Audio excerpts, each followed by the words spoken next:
Bonsoir où que vous soyez, chers internautes. Je reçois aujourd'hui Monsieur Vital Baroléré. Monsieur Vital Baroléré, bonjour. Bonjour.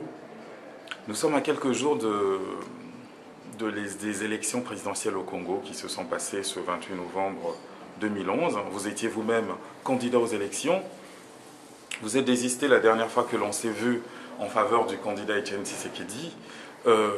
Aujourd'hui, les dés sont jetés. Quel est votre sentiment par rapport au flou qui règne autour de ces élections?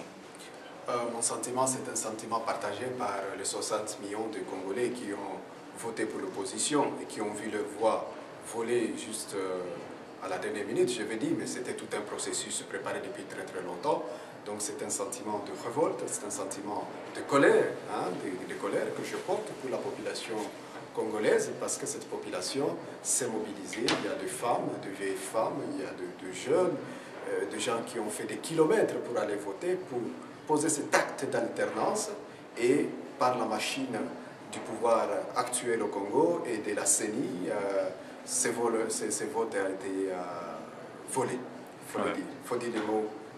Donc vous pensez que le vote a été volé. Ouais. Autrement dit, ce que vous dites ici, c'est que s'il n'y avait pas eu cette espèce de fraude massive qui se serait passée autour de ces élections, l'issue en aurait été différente, c'est-à-dire que M. Etienne Tshisekedi aurait été le gagnant de ces élections. C'est une évidence, c'est pas une évidence qui est seulement partagée par nous, les partis d'opposition, mais c'est une évidence que le centre Carter, d'une manière ou d'une autre, a dit. C'est une évidence que l'Église catholique, à travers le message du cardinal Monsengo, a confirmé, et c'est une évidence que reconnaît même le candidat Kabila.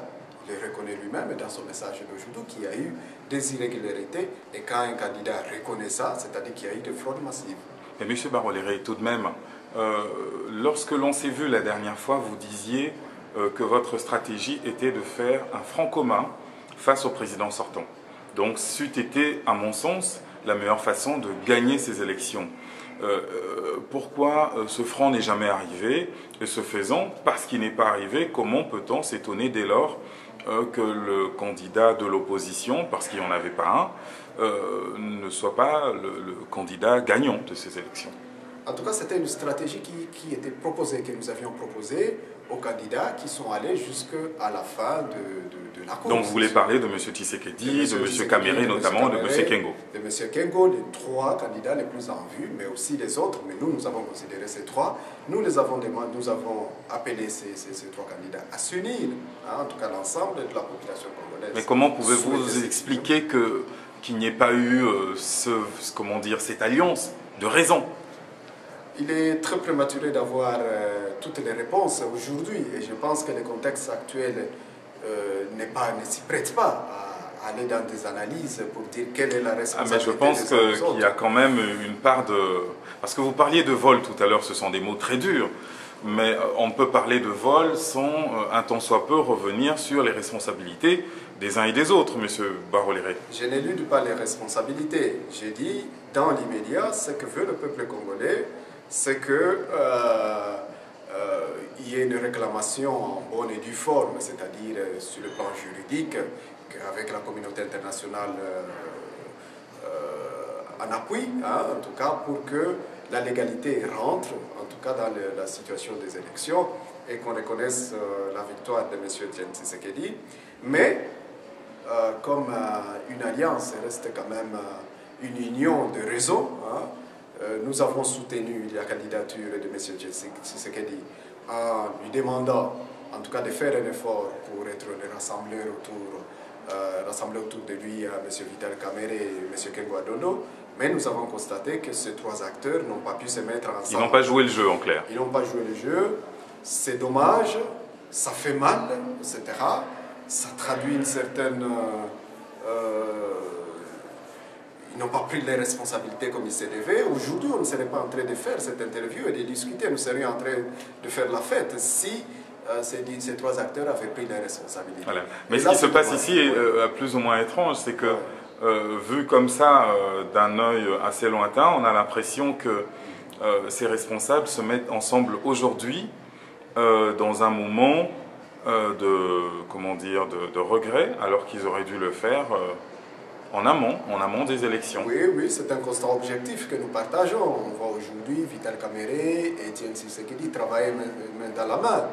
Nous aurions aimé que tout ça se fasse avant les élections et à ce moment-là, leur victoire et la victoire du peuple seraient acquises de manière simple, de manière claire et nous aurions une victoire morale avant d'aller aux élections.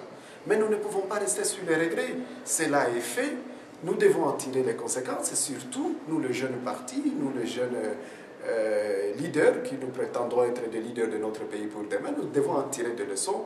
Les grandes victoires ne se gagnent que dans la coalition. Chaque fois qu'un peuple est uni, chaque fois que les gens se mettent ensemble, il est possible à ce moment-là de gagner avec Nelson Mandela. Malgré ses 27 ans de prison, il a pu s'unir avec Boutelesi de Linkata, il a pu s'unir avec De Klerk qui était son geôlier avant pour pouvoir faire gagner son peuple.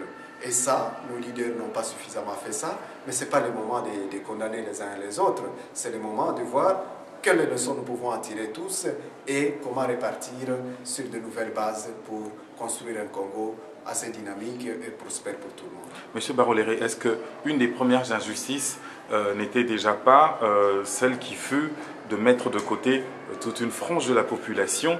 Il semblerait qu'il soit 8 millions de Congolais qui vivent à l'étranger et qui n'ont pas su simplement exprimer leur voix, alors que dans toutes les démocraties, c'est comme ça que cela s'organise. Les nationaux qui vivent à l'étranger ont un droit de vote et ici, tous les Congolais vivant à l'étranger ont été balayés. Cela n'a semblé émouvoir personne, M. Baroléré. Si, ça nous a émus particulièrement et nous avons porté les voix et les aspirations de la diaspora. Nous restons un parti qui est très ouvert, en tout cas à porter les aspirations et les projets de la diaspora. Mais le pouvoir en face, l'interlocuteur en face, n'aimait pas et ne voulait pas que la diaspora vote, malgré que nous l'ayons demandé, malgré que nous ayons insisté là-dessus. Mais vous savez, les droits ne vous sont jamais octroyés comme ça de manière gratuite. Dans l'histoire du monde, c'est le combat qui amène le droit. Et donc la diaspora congolaise est appelée à s'unir, à s'organiser autour de partis politiques qui sont proches, en tout cas, ou qui sont porteurs, qui sont ouverts à sa participation à la construction de la nation, pour que dans les années prochaines, en tout cas la prochaine élection dans 5 ans c'est demain, il faudrait qu'elle s'impose avec des partis comme le nôtre pour conquérir ces droits. Les droits, c'est conquis. D'accord. Ouais. Monsieur Baroléré, et quel est l'avenir, ou plus ou moins, ou même l'actualité tout simplement de votre parti, l'Union des bâtisseurs du Congo? L'Union des bâtisseurs du Congo, nous avons un projet, un programme dans l'immédiat, dans le court terme, dans le moyen et dans le long terme. J'ai eu à l'autre interview à définir un peu, à éclaircir ce que nous voulions faire.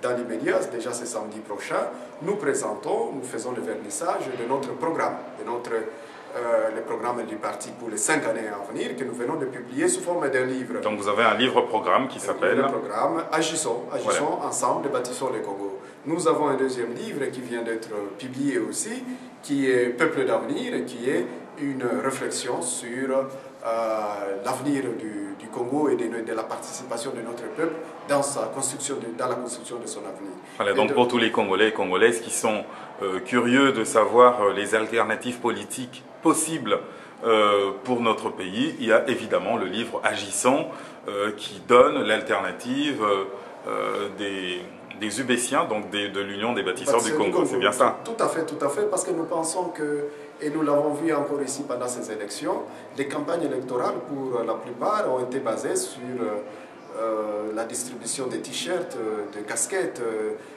de la bière, ou de macayab, ou de poisson, ou du riz, etc. Mais pas sur les idées, pas sur les projets. Et donc nous, ce que nous voulons porter, c'est le projet. Et les projets écrits, les projets couchés sur le papier, disponibles à la portée de tout le monde. Et c'est ça ce qui va permettre à la population de savoir qu'est-ce que le candidat, qu'est-ce que le parti propose à la nation et comment on peut évaluer ces projets une fois que les gens sont au pouvoir. Mais quelqu'un qui vous a donné un t-shirt, comment voulez-vous l'évaluer 4 ans après? C'est comme ça que le pays sombre. Tout à fait. Donc nous voulons apporter une nouvelle manière de faire la politique, qui est une manière objective, qui est une manière prospective, qui est une manière visionnaire, Et c'est ça toute la démarche de l'Union des bâtisseurs et l'innovation de l'Union des bâtisseurs du Congo. Monsieur Baoléré, un dernier mot que vous auriez à dire aux Congolais et aux Congolaises dans leur ensemble, ce serait lequel? Qu'est-ce que je peux dire aux Congolais aujourd'hui? C'est d'abord de garder le moral. Dans la vie, il existe des coups durs comme celui que nous venons de subir aujourd'hui, mais nous devons rester alertes, nous devons rester optimistes, nous devons rester combatifs.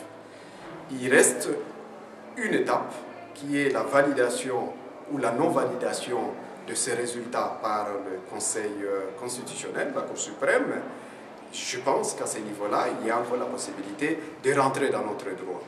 Et après cela, nous devons continuer à nous organiser parce que la vie d'une nation, la vie d'un État, la vie des gens, c'est un processus long terme. Il faut l'envisager sur le long terme et donc il nous faut construire l'avenir avec de nouveaux acteurs, avec des anciens acteurs bien évidemment, mais surtout aussi avec de nouveaux acteurs, avec une nouvelle manière de concevoir la politique et de faire la politique. Monsieur Baoléré, merci. Merci, c'est moi qui vous remercie.